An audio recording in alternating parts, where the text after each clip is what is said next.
Prepare yourself for an epic and incendiary deep dive into the unfolding disaster that is the Godot engine PR meltdown, a moment so jaw-droppingly chaotic that it almost reads as satire, yet tragically real. What started as nothing more than the misplaced virtue signaling of waving rainbow flags and pivoting a game engine towards political discourse has now spiraled into a PR catastrophe that not even the CEO, with all his desperate maneuvers, can contain. The Godot engine's descent into madness is a stark reminder of what happens when activism and game development collide in an uncontrolled and utterly unprofessional fashion.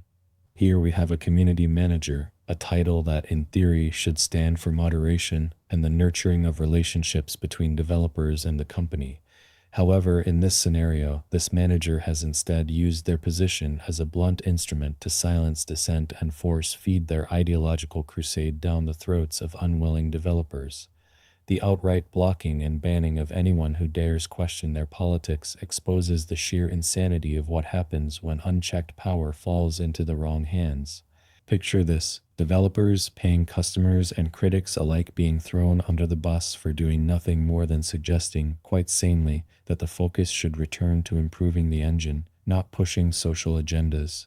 The situation escalates as the Godot engine account transforms into a political soapbox, weaponized to purge dissenters, while the very foundation of the engine's purpose, the actual technology, crumbles under the weight of these ideological tirades. This, ladies and gentlemen, is what we call a media disaster of colossal proportions. What's even more unnerving is the game of deflection played by the community manager, whose behavior borders on the unhinged, banning users left and right for merely questioning why a game engine, a tool for creators, has morphed into a pulpit for activism. The CEO's silence on this front is deafening, allowing the lunacy to unfold without intervention, as developers are sent packing merely for stating what any logical person would think. Focus on the engine, not politics. And if you thought it couldn't get worse, we have the Godot engine Discord moderators doubling down on the blocking spree. A perfect microcosm of the power paradox, wherein those who most desire control are often the least fit to wield it. This breed of community management isn't just unprofessional, it's destructive, reducing the very essence of what made Godot engine valuable to ashes. It's as though the engine is being steered by individuals whose sole objective is to alienate anyone outside their narrow worldview. For every individual pointing out the absurdity of this behavior, there's a block waiting for them. Imagine paying $100 a month to back the development of a product, only to be ousted from the community for having the audacity to suggest that the focus remain on the engine. This isn't just unprofessional, it's insanity masquerading as policy. We are witnessing a company whose identity is being co-opted by activist ideologues intent on pushing their agenda at the expense of the developers who rely on the technology to create games. What we are witnessing is corporate suicide by identity politics.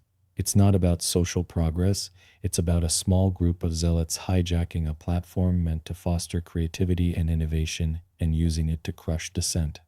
Godot Engine is rapidly approaching a tipping point, a moment when it could easily become a cautionary tale in the history of game development, a stark reminder that when you allow activism to dictate your business might not survive the fallout. This saga is far from over. We await the company's inevitable statement on this absurd situation, knowing full well that any response will be too little too late. The damage has already been done. What could have been a beacon for game developers is now a flaming wreck, a cautionary tale for all future companies considering letting politics rather than innovation drive their platform. Prepare for the backlash, because when even your paying customers are jumping ship, you're not in control of the narrative, you've lost it.